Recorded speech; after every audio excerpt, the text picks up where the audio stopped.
에베소서 5장 8절부터 17절까지 받들어 읽겠습니다. 너희가 한때는 어두움이었으나 이제는 주 안에서 빛이니 빛의 자녀들로서 행하라. 이는 성령의 열매는 모든 선과 의와 진리 안에 있습니다. 무엇이 주를 기쁘시게 할 것인지 입증하라. 열매 없는 어둠의 일들에 관여하지 말고 오히려 그것들을 책망하라. 이는 그들이 비밀리에 행한 그런 것들에 대해서는 말하기조차 부끄럽기 때문이라. 그러나 책망받는 모든 것이 빛에 의하여 드러나니 무엇이든지 드러나게 하는 것은 빛이니라. 그러므로 그가 말씀하시기를 잠자는 자여 깨어라. 그리고 죽은 자들로부터 일어나라. 그러면 그리스도께서 내게 빛을 주시리라고 하셨느니라. 그러므로 너희가 얼마나 정확히 행하고 있는지 주의하라. 미련한 사람같이 행하지 말고 현명한 사람같이 행하여 시간을 사서 얻으라. 이는 그 날들이 악하기 때문이니라. 이로 인하여 너희는 어리석게 되지 말고 주의 뜻이 무엇인지 이해하라. 10절에 보면 무엇이 주를 기쁘시게 할 것인지 입증하라. 명령형이죠.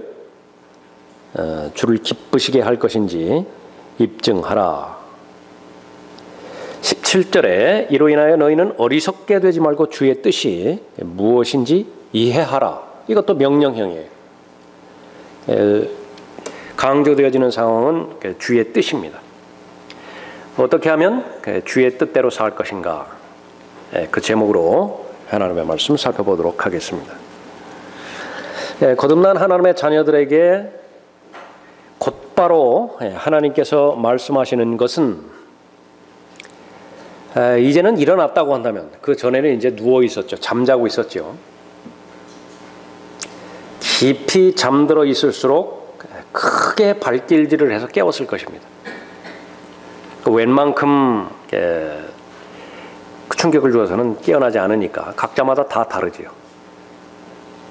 그렇게 눈을 떴다고 한다면 지체하지 말고 곧바로 일어나서 걸어가라라고 하는 것이 하나님의 말씀의 가르침입니다. 에베소 4장에서는 그러므로 주의 죄수된 내가 너희에게 권고하노니 너희가 부르심을 받은 그 부르심에 합당하게 행하되 그랬습니다. 하나님께서 불러주셨죠. 그 부르심에는 목적이 있습니다. 그 목적에 합당하게 행하라, 걸어가라, 그것을 말씀하시는데 에베소서 4장 1절 말씀인데 그 이후에 계속 말씀하시는 것은 겸손한 상태를 유지하고 걸어가라, 그것을 권면하고 있습니다. 사람을 대적했던 것은 교만이라고 하는 죄였어요. 루시퍼는 자기의 처지를 하나님께서 만들어 주셨을 때 본인도 알았죠. 가장 아름다운 존재였습니다. 완벽한 존재였어요. 진리로 충만했죠. 그것을 즐기고 누리고 기뻐해야 되는 것이 피조물의 마땅한 자세임에도 불구하고 하나님의 영역을 침범을 했습니다. 자기의 그 보좌가 있음에도 불구하고 하나님의 보좌를 넘보았죠. 교만입니다.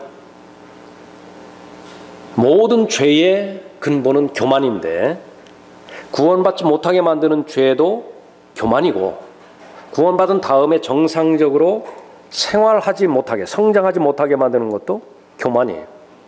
그렇기 때문에 겸손한 상태에서 바로 합당하게 행하라 말씀하십니다. 모든 겸손과 온유와 오래 참음과 사랑 가운데서 서로 용납하고 화평의 띠 안에서 성령의 하나됨을 지키도록 열심히 노력하라. 그리스도인이 노력도 합니까? 노력하는 거예요. 구원받기 위해서는 어떠한 노력도 필요 없지만은 구원받은 이후에는 애써야 됩니다. 부지런히 노력해야 되죠. 힘써야 돼요. 그러지 않으면 아무것도 일어나지 않아요. 그냥 도태돼 버립니다. 퇴보해 버리죠. 겸손하게 행하라 말씀하신 그 주님께서 계속해서 더러운 것과 거룩한 것이 있는 것인데 그것을 잘 구분을 해서 더러운 것으로부터는 자신을 분리시키고 거룩한 것과는 자신을 일치시켜서 계속 걸어가라. 계속 말씀하시는 것입니다.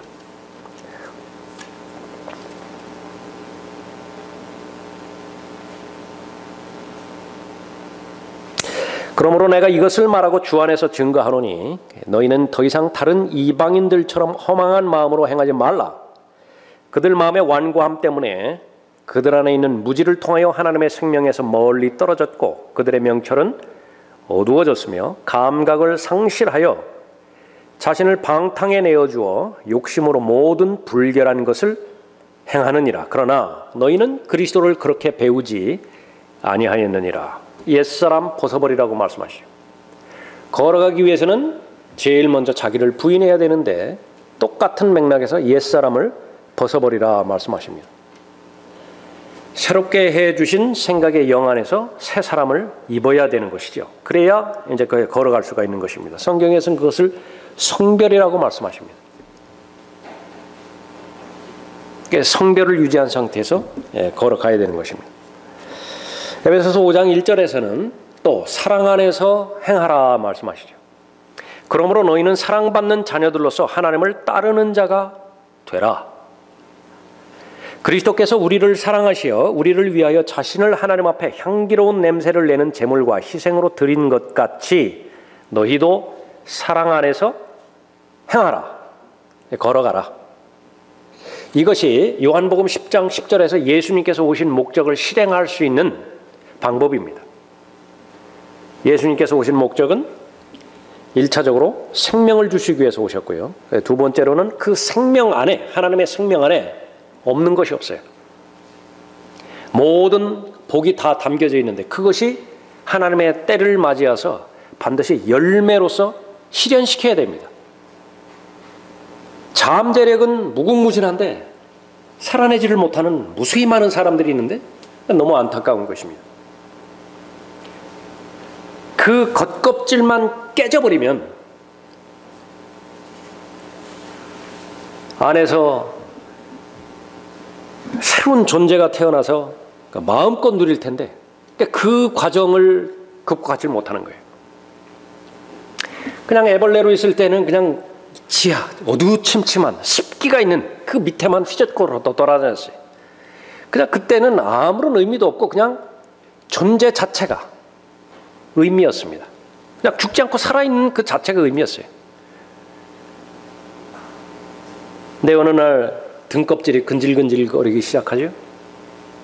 껍질을 벗고서 이제 나왔더니요. 나오는 것이 좀 힘겹기는 하다고요.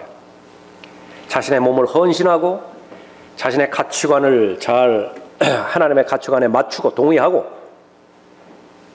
매일매일마다 나는 날마다 죽노라라고 하는 그런 고백을 함으로 인해서 그 겉껍질로 또 나왔더니요. 무엇이 됐다고요? 나비가 되고 잠자리가 된 거예요. 똑같은 생명인데 완전히 다른 세상에서 살아가는 것입니다. 보았더니 제일 먼저 보는 것은 태양이죠. 아름다운 꽃들이죠. 나비가 있죠. 풀들이 있죠. 그 세상은 전혀 다른 세상이라. 조금 전만 하더라도 그 늪지에서 샀어요. 그것이 전체 세상인 줄 알았다고. 구원 받았다 하더라도 걸어가지 못하는 그리스도인은요. 영원한 생명을 받았음에도 불구하고 그냥 늪지에서 살아가는 애벌레예요. 그 장구벌레라. 그러나 그것이 끝이 아니에요. 반드시 나비가 되어야 되고 반드시 잠자리가 되어야 돼요. 그래야 마음껏 하늘 날아다니죠. 가고 싶은 대로 가죠. 즐기고 누리는 것이죠. 그것이 바로 주의 뜻입니다. 10절 다시 보십시오. 그러니까 무엇이 주를 기쁘시게 할 것인지 입증하라. 이제 가르쳐 주실 텐데 순종하게만 하면 됩니다. 17절에 이로 인하여 너희는 어리석게 되지 말고 주의 뜻이 무엇인지 이해하라. 하나님께서 어리석은 사람에 대해서 다시 한번 말씀해 주시는데 주의 뜻이 무엇인지 입증하지 못하는 모든 사람들은 어리석은 사람이에요. 어리석다라고 하는 것은 좀 고상한 말이고 바보스럽다 그 말이죠. 왜 이렇게 바보스럽냐 그 말입니다. 그리스도인은 지혜를 받은 사람으로서 절대로 하나님으로부터 어리석다라고 하는 말을 들어서는 안 되는 것입니다. 자, 두 가지로 말씀해 주시는 건데 그 제일 첫 번째로는 어떤 사람이 주의 뜻을 입증해낼 수 있는 것이냐. 본문 말씀에 따르면 빛 가운데서 걸어가는 사람이에요. 하나님께서 어둠에 대해서 얼마나 싫어하시고 부정적으로 말씀하시고 빛에 대해서 얼마나 적극적이고 긍정적으로 말씀하시는 것인지 알 수 있습니다. 8절 보십시오. 너희가 한때는 어둠이었으나 이제는 주 안에서 빛이니 빛의 자녀들로서 행하라.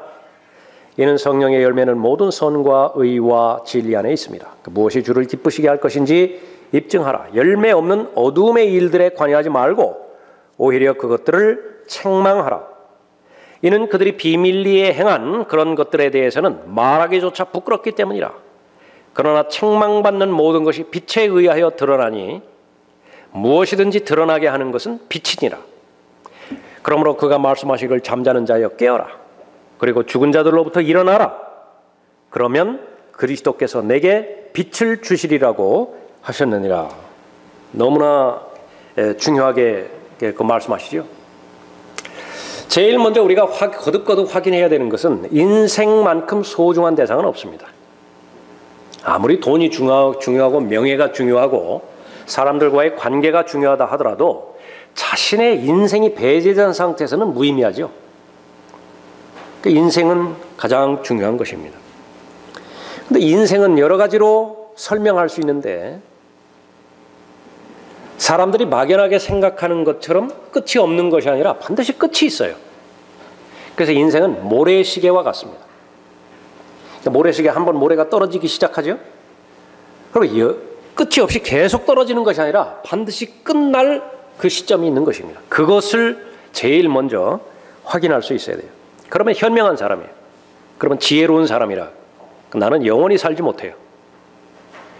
그리스도인은 이 인생을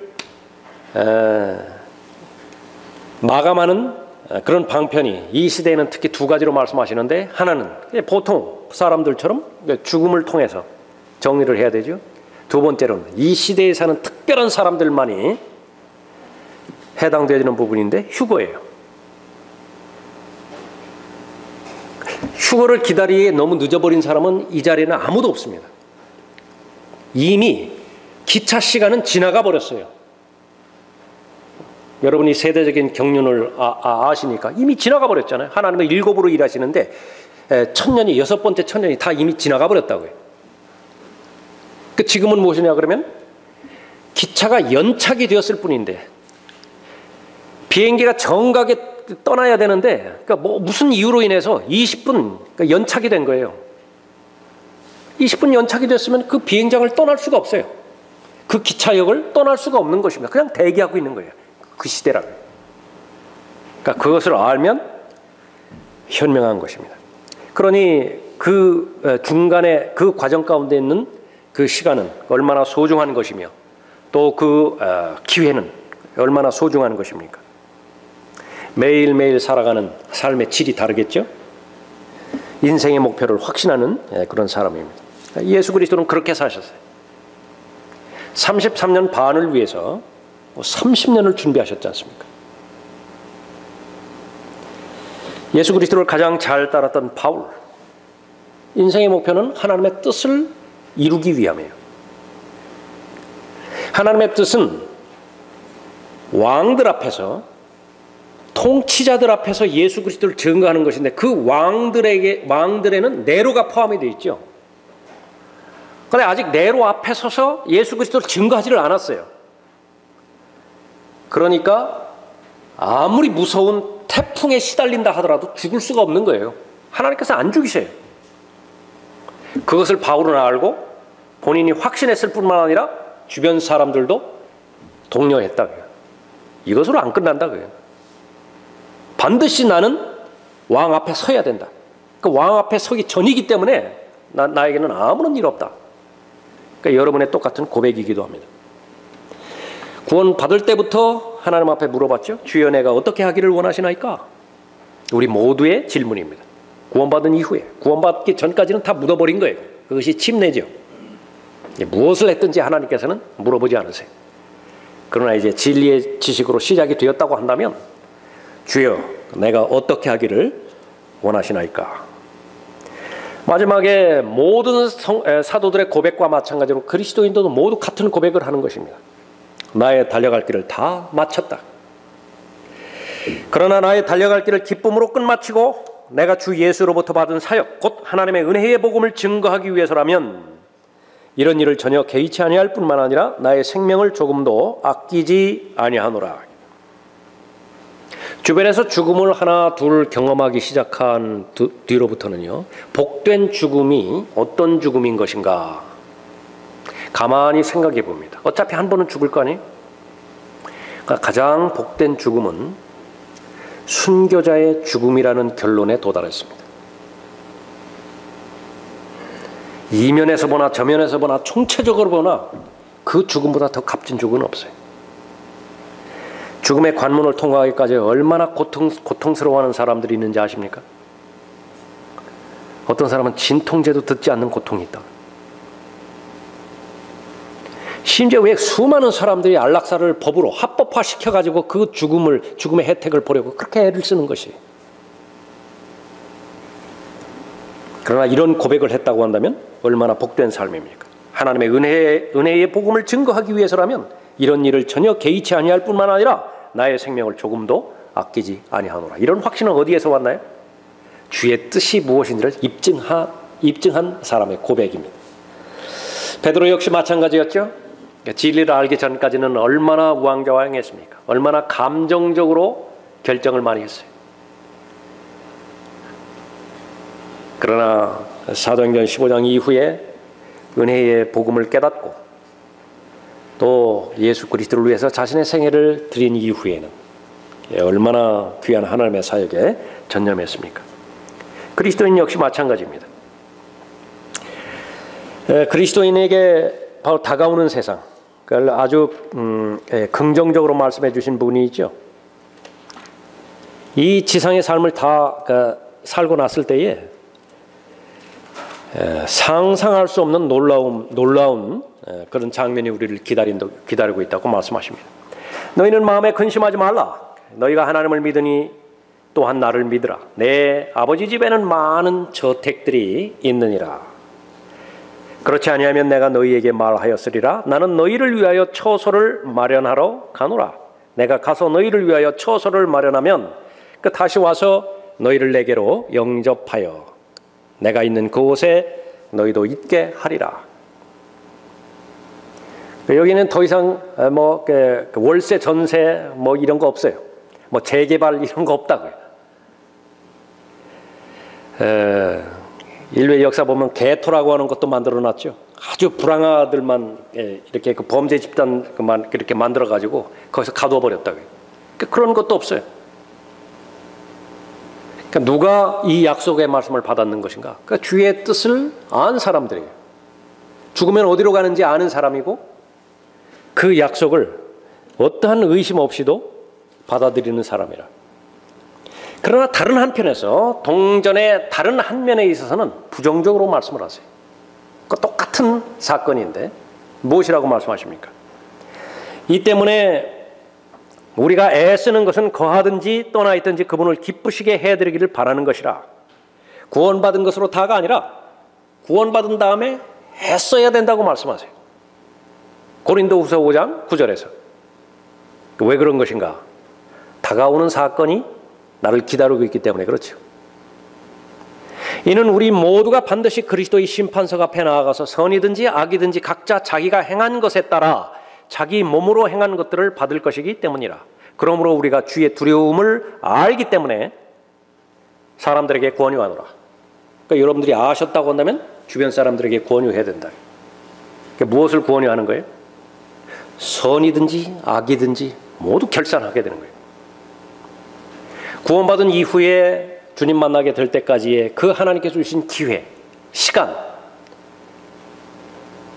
하나님의 섭리 가운데서 하나님께서 베풀어 주신 모든 환경 요인들, 이것은 반드시 결산의 대상이라고 하는 것을 사람들에게 알려주라 말씀하는 거예요. 주의 뜻이 무엇인지를 확신하고 그 주의 뜻을 입증하는 생애로 자신의 삶을 살았다고 한다면 이보다 더 좋은 삶은 없어요. 그러나 그러지 못했다고 한다면 구원받은 그리스도인이 배워야 되는 것이 하나 있는데 무엇을 배워야 되는 것이냐? 주의 두려워하심을 배워야 되는 거예요. 그건 너무나 두려운 일이라. 준비되지 않은 상태에서 하나님 만나면. 구원받지 못한다는 말이 아니라, 지옥에 간다는 말이 아니라, 구원받았음에도 불구하고 벌거벗은 채로 발견돼 버리는 것이죠. 그래서 수치 가운데 발견되지 않도록 하나님께서 권면하고 있는 것입니다. 나는 과연 제대로 가는 것인가? 주의 뜻을 입증하는 것인가? 그럼 나는 어두움을 미워하고 빛 가운데서 걸어가고 있는 것인가? 그것을 확인해 보면 아는 것입니다. 구포역이나 부산역에서 기차를 기다리는 사람들 가운데서 내가 지금 어디로 가는지 목적지를 모르는 사람이 단 한 사람도 있을까요? 요 앞에 버스 정류장에서 버스를 기다리고 있는 사람 가운데서 내가 어디를 가야 될지 나는 모르겠다, 그러면서 버스 기다리는 사람이 있습니까? 이상한 사람이겠죠. 그러면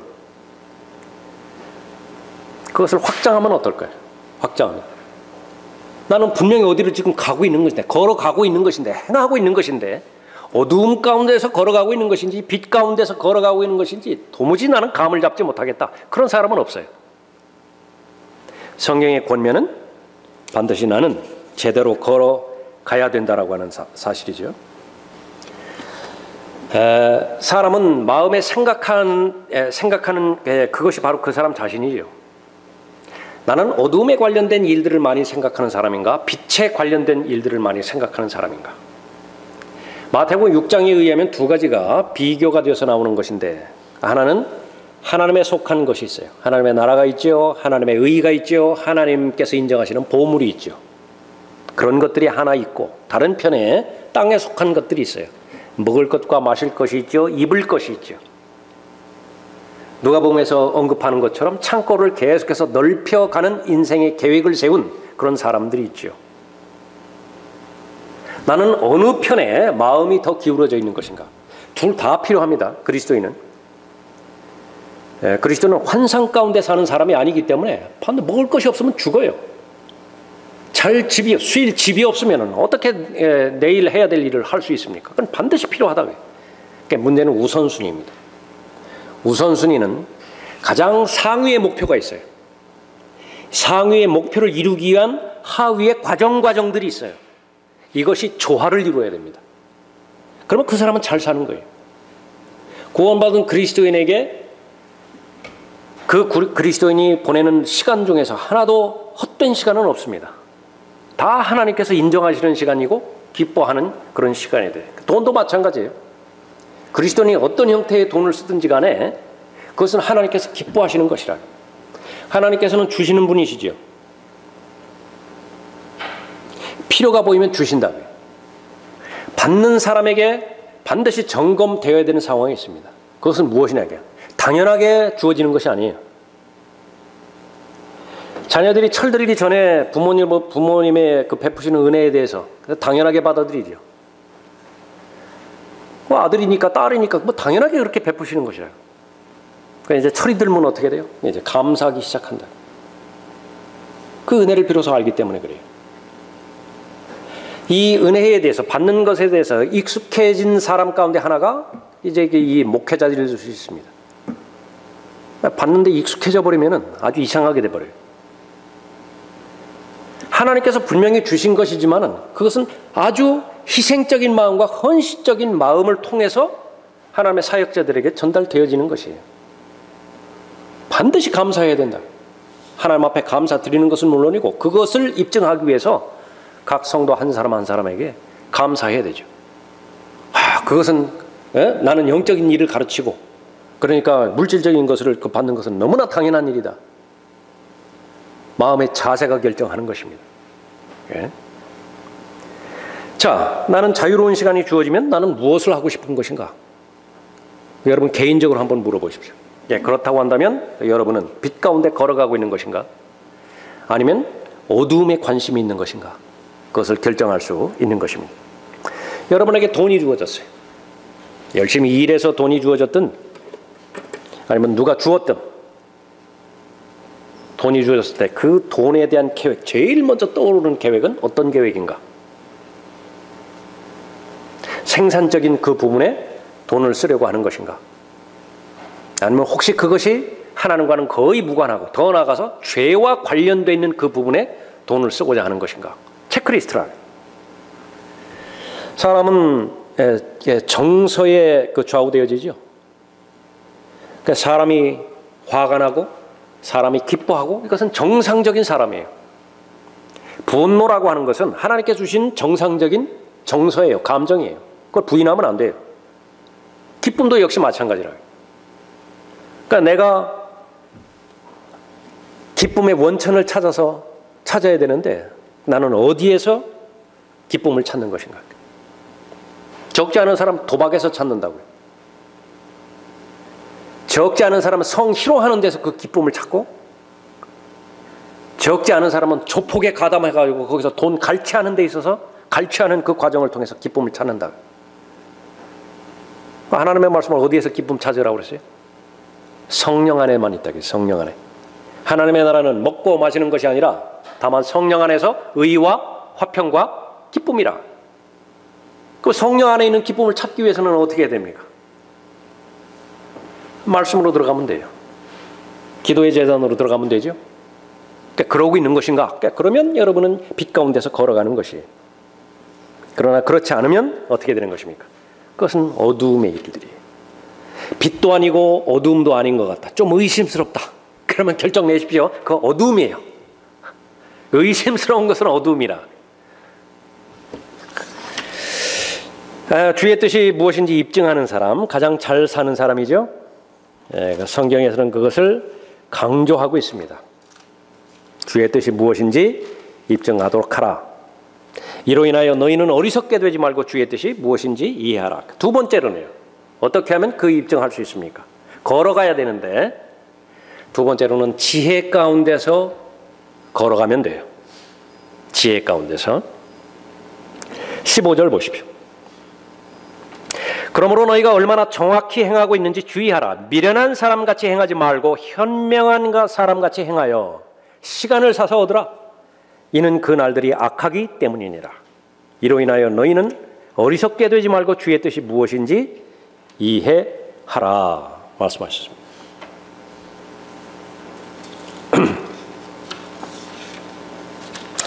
시간이 얼마만큼 중요한 것인가? 이거 지혜와 직접적으로 관련이 있습니다. 모세는 이 시간에 대해서 세상에서 주어지는 물리적인 시간, 그 시간을 계산하는 그 시간양 말고 하나님께서 받아들여 주시고 하나님께서 인정해 주시는 그 시간에 대해서 깨달았던 사람이죠. 일찍 죽은 선교사들이 많다고요. 폐결핵에 걸려서 일찍 죽고 자라가는 환경, 선교지가 얼마나 열악합니까? 세균에 감염돼서 일찍 죽고 살해당하고 그 사람이 20대 중반에 죽을 수도 있고 20대 후반에 죽을 수도 있죠. 반면에 오래 사는 사람들이 있어요.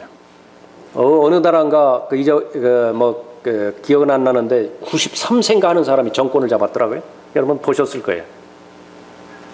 93세가 됐는데도 정권을 잡아가지고 통치하는 거예요. 한 국가를. 그럼 둘 사이를 한번 비교해 보세요. 29세에 죽은 사람하고 93세가 되었는데도 아직까지도 정정한 사람하고. 이게 문제는 하나님께서 얼마만큼 카운트하실 수 있는 그런 시간을 확보할 수 있는 것이냐. 어릴 때 구원받아가지고 자신의 생애 가운데서 어릴 때 하나님 앞에 헌신했다고 하면 그 사람의 생애 거의 대부분을 하나님께서 인정하시는 것입니다. 받으신 거예요. 넘친다고요. 그 사람의 생애. 그러나 물리적인 시간은 오래 흘렀는데 거의 없어요. 하나님께서 기뻐하실 만한 일이 거의 없어요. 낭비하는 겁니다. 구원받은 것은 구원받지 않은 것에 비하면 하늘과 땅 차이예요. 그러나 구원받은 이후에 주님의 뜻과 관련돼서 말해볼 때는 그건 다른 세상입니다. 예수 그리스도 옆에서 구원받은 강도, 구원받지 않은 강도보다는 자신의 운명이 달라져 버렸죠. 그러나 구원받은 사람들의 입장에서 볼 때는 어떻게 돼? 아무것도 없어요. 그 사람이 무슨 성경을 보았습니까? 설교를 했습니까? 기도를 한번 해봤습니까? 주의 뜻이 무엇인지 입증하라 말씀하셨는데 입증하는 것은 고사하고 주의 뜻이 무엇인지조차 알기를 했겠습니까? 모세는 하나님께서 받으시는 인정하시는 그 시간관념을 가지고 산 사람입니다. 주의 목전에는 천년이 단지 지나간 어제 같고 밤의 한 경점 같나이다. 6천년 지났지만 그냥 엿새 지난 거하고 똑같아요. 하나님께서 보실 때는. 우리의 모든 날이 주의 진노 가운데 지나가며 우리의 연수가 한갓 이야기처럼 지나가나이다. 정말로 이야기처럼 지나가는 것인가요? 학창시절. 그러니까 별 몇 마디 할 거 없어요, 그냥. 그러니까 몇 마디 하면 중학교 생활, 고등학교 생활 다 지나가 버렸다. 제일 긴 기간이 군대 기간 아니었어요? 그러니까 몇 마디로 끝내버리잖아요, 군대 기간은. 그냥 이야기예요, 이야기. 40을 넘어서 50을 넘어서 계속 나이가 가면 갈수록 더 빨라지는 거예요, 그 속도는. 근데 그것을 성경이 기록하고 있습니다. 우리의 연수가 70이요 강건하면 80이어도 그 연수의 힘은 수고와 슬픔이니 그것이 곧 끊어지면 우리가 멀리 날아가나이다. 그러므로 우리에게 우리의 날들을 세도록 가르치시어. 지혜지요. 그러니까 지혜 가운데서 가장 기본적인 지혜는 인생은 반드시 끝이 있다. 그런데 그 끝이 오는 내 인생은 그리 길지 않다. 그것을 개인적으로 확신한다고 한다면 지혜를 얻은 사람이에요. 그러므로 우리에게 우리의 날들을 세도록 가르치시어 우리의 마음이 지혜에 이르게 하소서. 모든 사건들을 하나님과 연결시킬 수 있는 힘, 그 힘을 가졌다고 한다면 그 사람은 지혜로운 사람이에요. 지금 일어나는 일이 우연히 일어나는 일이 아니라 분명히 하나님의 섭리 가운데서, 하나님의 허락하심 가운데서 일어나는 일이라고 내가 인정할 수 있다고 한다면 지혜로운 사람이라.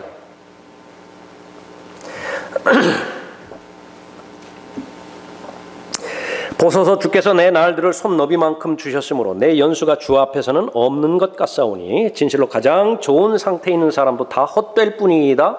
셀라. 시편 39편 5절 말씀이죠. 시간은 의지적으로 내가 관리하는 것이라고 성경은 말씀하고 있습니다.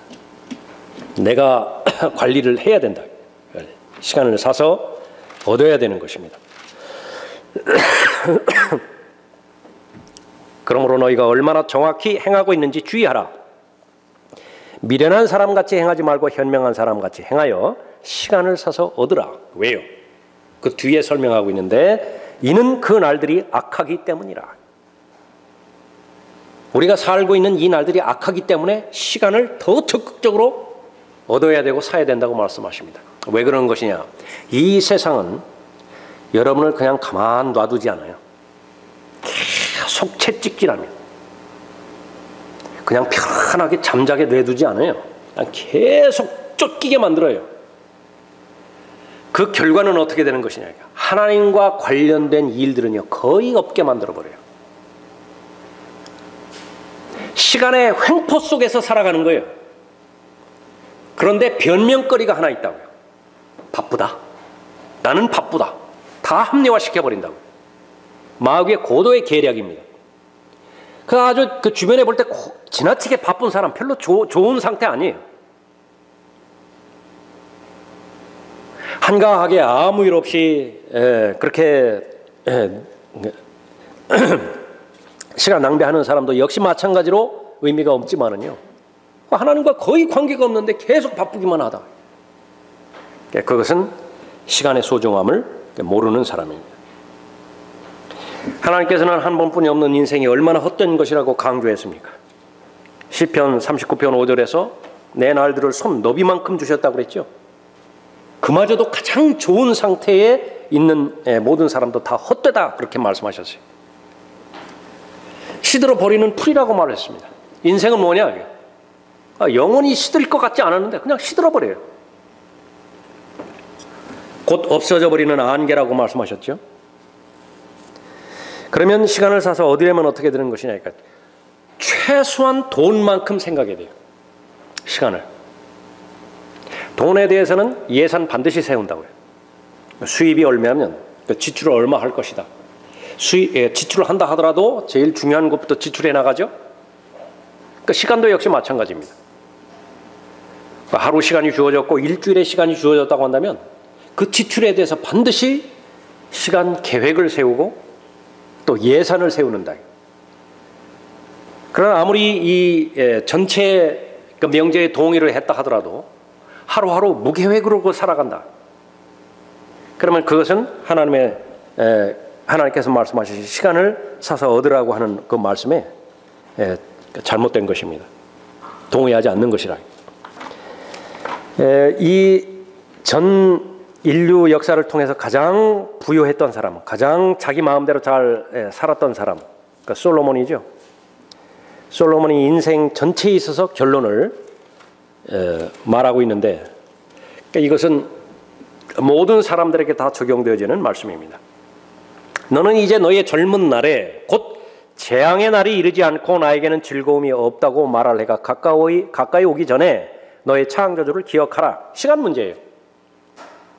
젊을 때에 무궁무진하게 시간이 많이 남은 것 같지만은 시간 안배를 하나님과 관련돼서, 진리와 관련돼서, 하나님의 말씀과 관련돼서 인색했다고 한다면 그 기억하는 것이 아니라 하나님 기억하는 거예요. 그러나 본인이 살아보니까 그것밖에 남는 것이 없는 거예요. 기억하라. 기억하라. 전도서 12장 말씀인데 모든 것이 다 풀리죠. 은줄 금줄 다 풀리죠. 관절의 힘이 다 풀려지고 이제 아몬드 색깔로 다 벗겨지죠. 희끗희끗해지고 맷돌이 다 빠지고요. 치아가 다 빠진다고요. 자기 치아를 가지고 살아갈 날이 얼마 남지 않았다고요. 힘줄 다 풀리고 그때의 흙은 예전에 있던 대로 땅으로 돌아가고 영은 그것을 주셨던 하나님께로 돌아가리라. 이것은 결정된 거예요. 여기서 예외되는 사람은 아무도 없어요. 당부의 말은 무엇입니까? 전도자가 합당한 말들을 찾아내려 애썼으니 여기 기록된 것이요 정직하며 진리의 말씀들이라. 내 아들아 이것들로 더욱 각성하라. 많은 책을 만드는 것은 끝이 없고 많은 공부는 몸을 피곤하게 하느니라. 전체 일의 결론을 들을지니 하나님을 두려워하고 그의 계명들을 지키라. 이것이 사람의 모든 의문이 이는 하나님께서 선이든 악이든 모든 행위와 모든 은밀한 것들을 심판하실 것입니다. 에베소서 5장에 관련돼서 언급되면 시간을 심판하는 거예요. 하나님께서 시간 주셨다고요. 그 시간을 이 세상의 악한 일들 때문에 다 버려버리고 다 낭비해버리고 거의 건질 것이 없는 무가치한 일들에 다 쏟아버렸다고 한다면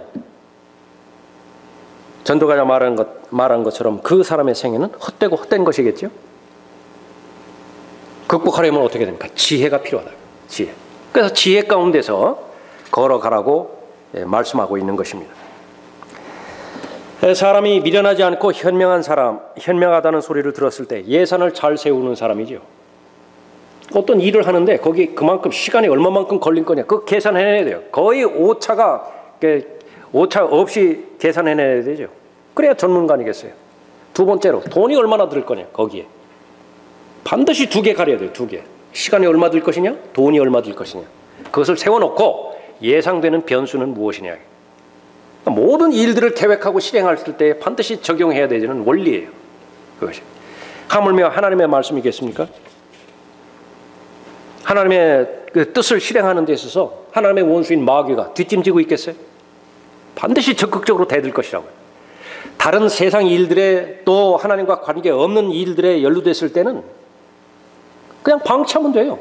그 자체가 어둠의 일들이라고요. 오히려 간섭하면 반발만 일으키겠죠. 그냥 내버려 두는 거예요.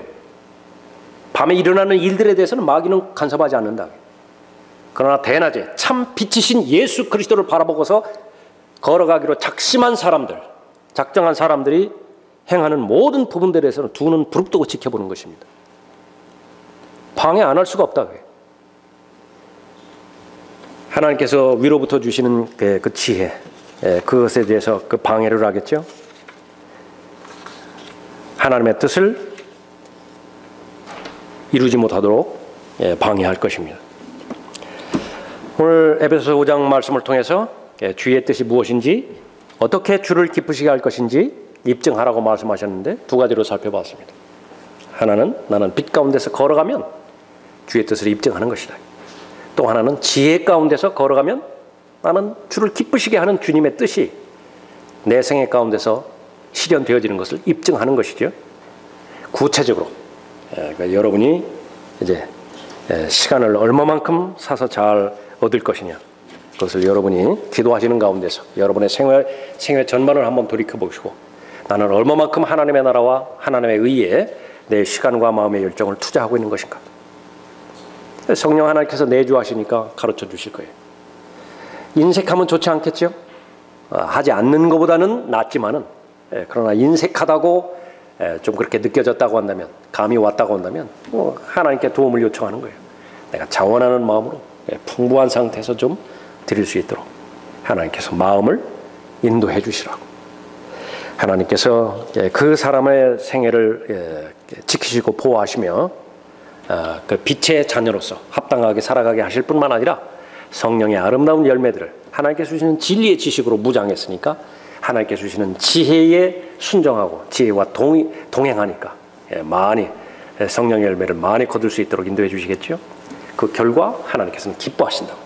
그 결과 우리의 마음은 비록 우리의 환경이 나를 어렵게 만든다 하더라도 지각을 초월하는 하나님의 평강이 내 마음을 다스리겠죠.